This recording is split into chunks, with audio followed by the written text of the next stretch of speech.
വിഷ്ണു ശാലിനിയുടെ ഇന്നത്തെ എപ്പിസോഡിൽ ശാലിനിക്കുള്ള രക്തം കൊടുക്കുമ്പോൾ വിഷ്ണുവിൻ്റെ മനസ്സിലെ മുഴുവൻ ശാലിനിയെക്കുറിച്ചുള്ള നല്ല നല്ല ഓർമ്മകൾ അങ്ങനെ ഓടി വരികയാണ്.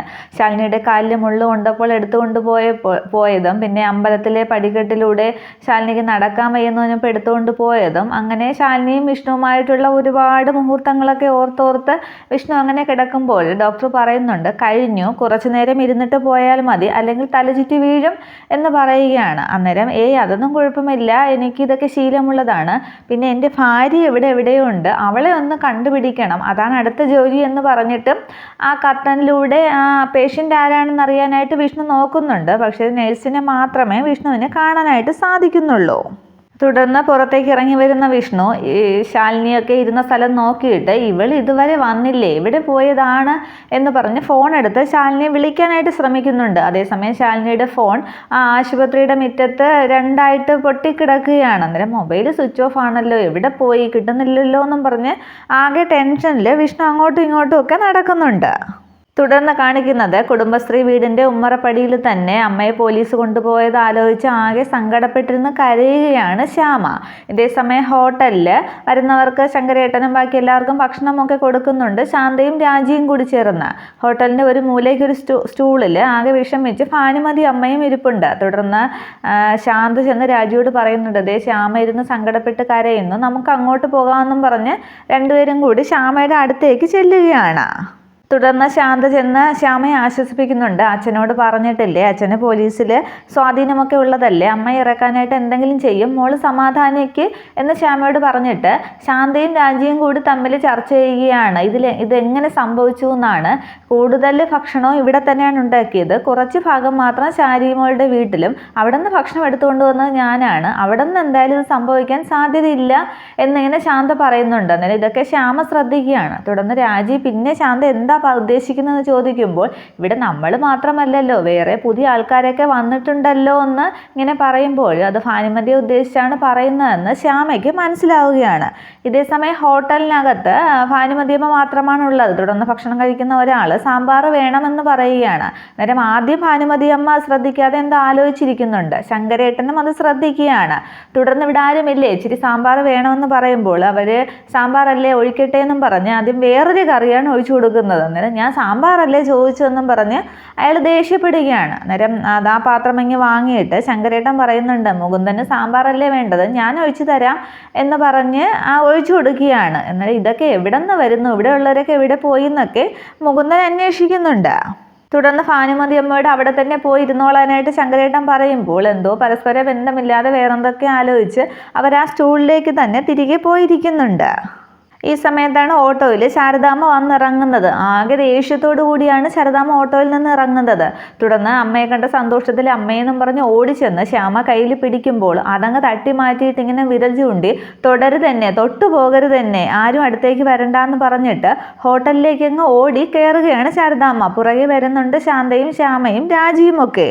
തുടർന്ന് ഹോട്ടലിനകത്തേക്ക് വന്ന ശാരദാമ്മ പറയുകയാണ്, എല്ലാവരോടുമായി എനിക്കൊരു കാര്യം പറയാനുണ്ട്. 10-18 വർഷമായി ഇവിടെ പ്രവർത്തിച്ചു കൊണ്ടിരുന്ന കുടുംബശ്രീ ഹോട്ടൽ ഇന്നിവിടെ പൂട്ടുകയാണ്, ഈ നിമിഷം ഇതിവിടെ അടച്ചു പൂട്ടുകയാണെന്ന് പറയുന്നുണ്ട്. എല്ലാവരും ഒന്ന് ഇറങ്ങണം, ഇന്ന് ഇവിടെ നിന്നും കഴിച്ചതിൻ്റെ ഭക്ഷണം ആരും തരണ്ട, എല്ലാവരും ഒന്ന് ഇറങ്ങി സഹായിച്ചാൽ മതി എന്ന് ആകെ ദേഷ്യത്തോടു കൂടി ശാരദാമ്മ പറയുമ്പോൾ അവിടെ ഭക്ഷണം കഴിച്ചുകൊണ്ടിരുന്ന എല്ലാവരും അത് മതിയാക്കിയിട്ട് പുറത്തേക്ക് ഇറങ്ങി നിൽക്കുന്നുണ്ട്. അന്നേരം ശാരദാമ്മയെന്ന് ശങ്കരേട്ടൻ വിളിക്കുമ്പോൾ ദേഷ്യത്തോടെ തന്നെ ശാരദാമ്മ പറയുകയാണ്, ശങ്കരേട്ടനോടും കൂടിയാണ് പറഞ്ഞതെന്ന്. അന്നേരം മറുത്തൊരക്ഷരം പറയാതെ ശങ്കരേട്ടനും അങ്ങ് പുറത്തേക്ക് ഇറങ്ങി നിൽക്കുന്നുണ്ട്. തുടർന്ന് എന്താ ശാരദാമ്മ ഇതെന്ന് ശാന്ത ചോദിക്കുമ്പോൾ നിങ്ങൾക്ക് എന്താ വേണ്ടത്, പണമല്ലേ വേണ്ടത് എന്ന് പറഞ്ഞ് ക്യാഷ് കൗണ്ടറിൽ നിന്ന് കുറച്ച് പണം എടുത്തിട്ട് ശാന്തയുടെയും രാജിയുടെയും കയ്യിൽ വെച്ച് കൊടുക്കുന്നുണ്ട്. ഇനി കുടുംബശ്രീ ഹോട്ടലുമായിട്ട് നിങ്ങൾക്ക് യാതൊരു ബന്ധവും വേണ്ട, ഇറങ്ങിക്കോ എന്ന് പറയുകയാണ്. അന്നേരം ഉറപ്പാണല്ലോ അല്ലേ ശാരദാമ്മയെന്ന് ശാന്ത ചോദിക്കുകയാണ്. അന്നേരം കണ്ണ് നിറഞ്ഞ് ഒഴുകുന്നുണ്ട് ശാന്തയുടെയും രാജിയുടെയും ഒക്കെ. അന്നേരം ഉറപ്പാണ്, ഇറങ്ങിക്കോളണം ഇവിടെ നിന്ന് എന്ന് ഒന്നുകൂടി ശാരദാമ്മ പറയുമ്പോൾ കരഞ്ഞ് സങ്കടപ്പെട്ട് നിൽക്കുന്ന രാജിയുടെ കൈയും പിടിച്ച് പുറത്തേക്ക് ഇറങ്ങുകയാണ് ശാന്തയും. തുടർന്ന് ഇറങ്ങടി എങ്ങോട്ടെന്നും പറഞ്ഞ് ശ്യാമയെ പിടിച്ച് പുറത്തേക്ക് തള്ളുകയാണ് ശാരദാമ്മ. എന്നിട്ട് അകത്ത് നിൽക്കുന്ന ഭാനുമതി അമ്മയെ ഇങ്ങനെ രൂക്ഷമായിട്ട് നോക്കുമ്പോൾ അവർ പിറകിലത്തെ വാതിൽ കൂടി അങ്ങ് വെളിയിറങ്ങുന്നുണ്ട്. എന്നിട്ട് ആ വാതിൽ ശാരദാമ്മ അടച്ച ശേഷം താക്കോലും പൂട്ടും എടുത്തുകൊണ്ട് വന്ന് മുമ്പിലത്തെ വാതിൽ അങ്ങ് താഴിട്ട് പൂട്ടുകയാണ്. അന്നേരം കണ്ണും നിറഞ്ഞ് ഒഴുകുന്നുണ്ട് ശാരദാമ്മയ്ക്ക്. തുടർന്ന് അവിടെ തൂക്കിയിരുന്ന ഊണ് റെഡി എന്നുള്ള ബോർഡും എടുത്ത് മുറ്റത്തേക്ക് വലിച്ചെറിയുന്നുണ്ട്. എന്നിട്ട് മുറ്റത്ത് നിൽക്കുന്ന എല്ലാവരോടും ചോദിക്കുകയാണ്, എന്ത് കാണാനാണ് എല്ലാവരും നിൽക്കുന്നത്, ഒന്ന് പോയി ൂടെ ഇനി കുടുംബശ്രീ ഹോട്ടലില്ല, ഒരിക്കലും തുറക്കില്ല എന്ന് തറപ്പിച്ചങ്ങ് ശാരദാമ്മ സങ്കടത്തോടെ പറയുകയാണ്. ഈ ശാരദയുടെ കൊക്കിൽ ജീവൻ ഉള്ളിടത്തോളം കാലം ഇനി കുടുംബശ്രീയിലെ അടുപ്പ് പുകയില്ല എന്ന് പറഞ്ഞിട്ട് ആ ഹോട്ടൽ കുടുംബശ്രീ എഴുതി അവിടെ വെച്ചിരിക്കുന്ന ബോർഡ് അങ്ങ് തള്ളിക്കളയുന്നുണ്ട്. എന്നിട്ട് എല്ലാവരും പൊയ്ക്കോന്ന് വീണ്ടും വീണ്ടും പറയുന്നുണ്ട്. ഈ സമയത്താണ് ഗോപാലകൃഷ്ണൻ കാറിൽ വരുന്നത്. എന്താ ശാരദ, എന്താ ഇവിടെ സംഭവിക്കുന്നത് എന്ന് ശാരദാമ്മയോട് ചോദിക്കുകയാണ് ഗോപാലകൃഷ്ണൻ. തുടർന്ന് ഗോപാലകൃഷ്ണൻ പറയുന്നുണ്ട്, അന്ന് നീ ഹോട്ടലിന് തറക്കല്ലിട്ടപ്പോൾ ഗോപാലകൃഷ്ണൻ്റെ നെഞ്ചത്ത് ആണി കുത്തുന്നത് പോലെയായിരുന്നു. പിന്നെ നിന്റെ വിയർപ്പിൻ്റെ ഫലം, മക്കളുടെയും വിയർപ്പിൻ്റെ ഫലമല്ലേ ഇത്. പണ്ടത്തെ ചാണകം മെഴുകിയ ഓലപ്പുരയില്ല, 18 വർഷം മുമ്പുള്ള കഥയൊക്കെ ഞാൻ നിനക്കിനി പറഞ്ഞു തരണോ എന്നൊക്കെ പറഞ്ഞ് എല്ലാ ഹോട്ടലിലും ഇതൊക്കെ സംഭവിക്കുന്നതല്ലേ, പിന്നെ എന്താ ഇത് എന്നും പറഞ്ഞ് ശാരദാമ്മയെ പറഞ്ഞ് ആശ്വസിപ്പിക്കാനായിട്ട് ഗോപാലകൃഷ്ണൻ ശ്രമിക്കുന്നുണ്ട്. അന്നേരം എല്ലാ ഹോട്ടലിലും നടക്കുന്നത് തന്നെയാണ്, പക്ഷേ ഇവിടെ ആദ്യമായിട്ടാണ്. ഇന്ന് ഞാനിത് താഴിട്ട് പൂട്ടിയെങ്കിൽ ഈ ശാരദയ്ക്ക് ഞാൻ സ്വയം നൽകുന്ന ശിക്ഷ തന്നെയാണ്. എനിക്ക് ആരോടും പരാതിയും പരിഭവവും ഇല്ല എന്ന് പറഞ്ഞ് ആകെ സങ്കടപ്പെട്ട് അവിടെ നിന്നങ്ങ് വീട്ടിലേക്ക് അങ്ങ് ശാരദാമ്മ പോകുന്നുണ്ട്.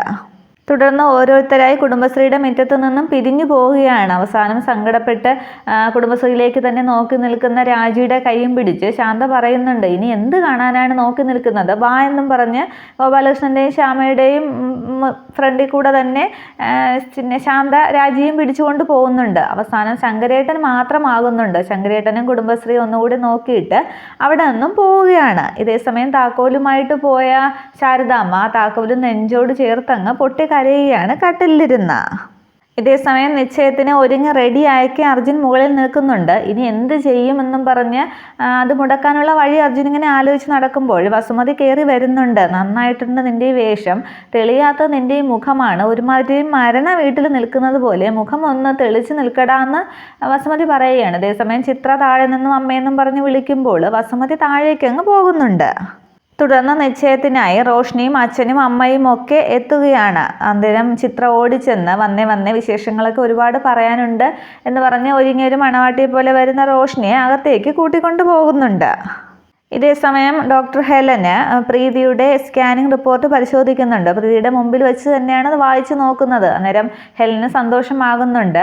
അബോർഷൻ സംഭവിച്ചതിലും ഒന്നിലും കുട്ടിയുടെ ആരോഗ്യത്തിന് ഒന്നും സംഭവിച്ചിട്ടില്ല, പൂർണ്ണ ആരോഗ്യവാൻ തന്നെയാണ് കുട്ടി എന്ന് പറഞ്ഞ് ഹെലൻ അങ്ങ് ആശ്വസിക്കുകയാണ്. അന്നേരം ആകെ ടെൻഷനോട് കൂടി ബെഡിലിരിക്കുകയാണ് പ്രീതി. ഇതേസമയം വിഷ്ണു പുറത്ത് ശാലിനിയെ കാണാത്തതിൽ ആകെ ആലോചിച്ച് പുറത്തേക്ക് വാതിൽ തന്നെ നോക്കി ആ കസേരയിൽ ഇരിക്കുന്നുണ്ട്. ഇത്രയുമാണ് നാളത്തെ പുതിയ എപ്പിസോഡ്. Okay, thank you.